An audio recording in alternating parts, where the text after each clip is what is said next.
Mga idol, good morning. Magko-coffee tayo.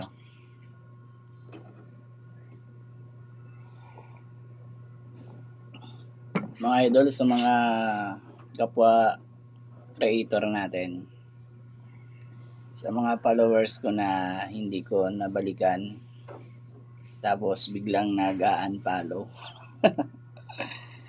Idol, hindi sa lahat na nag-unfollow sa akin. Pasensya kayo mga idol, hindi ko kayo mabalikan agad gawa ng na restricted pa yung account natin.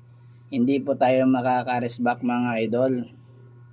At sa mga nag-unfollow na yan, mga idol, sana maintindihan nyo kung bakit hindi nagre-resback yung pina-follow nyo. May problema kasi niyan yung mga mga account ng